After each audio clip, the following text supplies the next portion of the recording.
I want to preface this sermon with the very obvious fact that my sisters and I adore our mother. She is a constant reminder of strength and sometimes a kind of freaky zen calmness in our lives. However, we all have those things that our parents do that just drive us kind of crazy, right? Well, I'm going to let you in on our little secret with that, with our mother. For the three of us, my mom has one little refrain that she tends to use with all of us when we're either anxious or worried or nervous, and she has been using it since before I can even remember. No matter the situation, whether it was my sister waiting for the birth of her boys, whether it was my other sister waiting to hear about seminary plans, whether it was me waiting to get on a plane this summer, my mom's answer is always the same.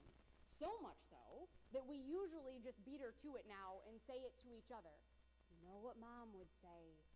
Wait and wait well. I mean, even just saying it kind of makes me cringe a little bit.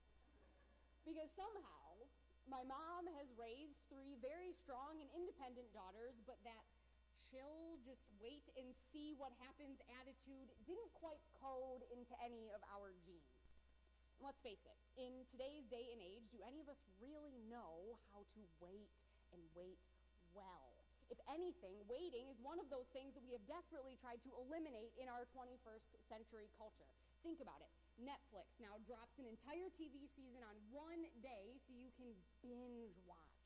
Nobody has to wait anymore a full week for an episode to come out. It's all right there for you already. Starbucks, you can now order online and your drink is just there waiting for you when you walk in, because heaven forbid you have to wait behind 2 or 3 people to get your coffee. Amazon, how many days does it take an Amazon package to get to you now? 2, right? You're all like, 2, yes, and Yahoo for it, right? Because heaven forbid that you have to wait 4 days for your package anymore, right? Right, and everyone's like, yes, thankfully that's not the case. Your iPhone, what happens if you send somebody a text message and they start responding? The little bubbles come up, right, to tell you they're typing, so you never have to wonder if and when you're going to get a response. You know it's coming. Our smartphones in general, no one has to wait anymore to get home, to open your computer, log in, because that takes forever to check the news or check your email or check Facebook. Watching TV, you don't even have to look at your phone to get the news, because there's that constant scroll of the headlines. Whether you're watching your favorite news channel, whether you're watching ESPN, it's all right there for you. No need to wait for breaking news. How many of you have been to Disney in the last 10 years? What can you now get at Disney World so you don't have to wait in line? The fast passes, right? Exactly. That way you can skip all of the beautiful things they've built in line for you to enjoy, so you're not bored. You just get straight to the front of the line. We do not like to wait. Waiting feels like a waste of time, so we tap our feet and we fold our arms and we check our watch, or really our phones, because who has time to actually read what the hands on your watch say anymore? And we think, do you know what else I could be doing right now if I wasn't sitting here waiting? Well, into our waiting-averse culture comes the gospel, with a bit of a sharp reminder that while waiting didn't quite make it into my genetic code, it is written indelibly into our identity as Christians. No matter which way we spin it, we are called in some ways to a ministry of waiting. And for as much as we really don't like to hear that, for Matthew's original audience, they really wanted nothing to do with that message. They wanted nothing, absolutely nothing to do with waiting, let alone trying to wait well. Now we have to understand, we have to put ourselves into the shoes of our ancient Israel brothers and sisters to truly understand what's going on here this morning. You see, Matthew wrote his gospel some 40 to 50 years after Jesus has died. And he is writing to a mixed community of Jews who had come to believe in Jesus as the Messiah, and some Jews who hadn't. And he was writing to them at one of the hardest, most unfathomable moments of their lives. Right around the time Matthew wrote his gospel, the tensions that had been roiling between the Jews and Rome finally bubbled over into actual warfare and revolution. A revolution that the Jewish population lost definitively and catastrophically. Countless lives had been lost, and the temple that beacon of worship and hope for all people who confessed God as Lord above all, had been utterly decimated, nothing more than a pile of rubble in the middle of Jerusalem. These people had lost everything: their cultural center, their spiritual center, their identities, their security, their safety, and all of them were coming dangerously close to losing their faith along with everything else. And so the prevailing question amongst all of the faithful, whether Christian or Jew, was the same. Isn't this the exact same situation that the Messiah said he would come and save us from? For all of the Jews, all of their ancient prophecy had pointed them towards the great culmination of time when the Messiah would come and save them from devastation. For them, they were there. Rome had destroyed everything. They were alone, violently oppressed, with little sign of hope on the horizon. How had the Messiah not come to help? And for the early Christians, Jesus' words would have been ringing in their ears, that when the earth quaked, when families rose against each other, when all seemed lost, he would return. They were certain that Jesus would return in their lifetime. And truly, there was no time like the present, so where was he? And it is into that cacophony of anguish and fear and worry that Matthew comes with the ancient parable equivalent of my mother's wait and wait well. This parable is about many things. It's about being prepared, it's about anticipation, but mostly it's about waiting. It's about how you wait for something that you know is going to happen even when you have no idea when it is going to happen. And there's no denying, all of the bridesmaids slept at some point during their waiting, but there's also no denying that the 5 without oil bridesmaids never took the time to say, hey, it seems like we're going to be waiting for a while. Maybe we should go get some more oil. They never thought about the impact of the waiting on their situation. They never thought that the waiting was putting them in a position to potentially not be ready once the waiting was over. They failed to use the waiting time to get themselves ready. They never thought that failing to literally wait well might prevent them from enjoying what they'd been waiting for this whole time. Now, we could talk about the seeming cruelty of the other bridesmaids and their refusal to share. We could talk about the somewhat frightening message of the doors being locked once they return, never to be opened. We could talk about a myriad of things. But the waiting is vital. Because here we are, still waiting.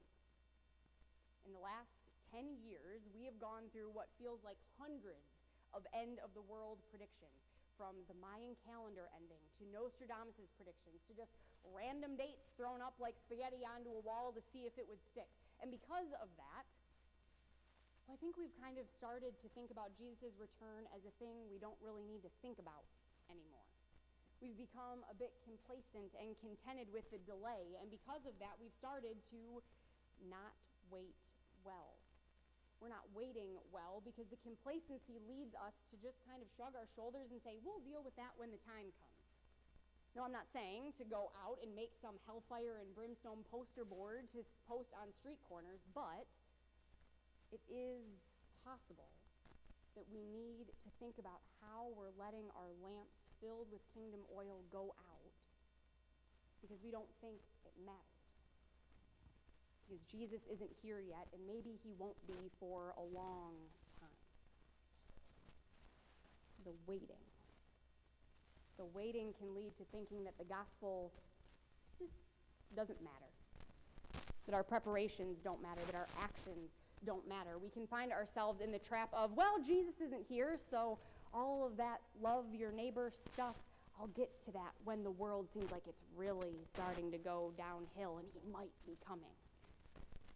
The waiting leads us to shove the gospel, the bringing of the kingdom of heaven to earth, to the back burner. Because does it really matter during this interminable waiting period?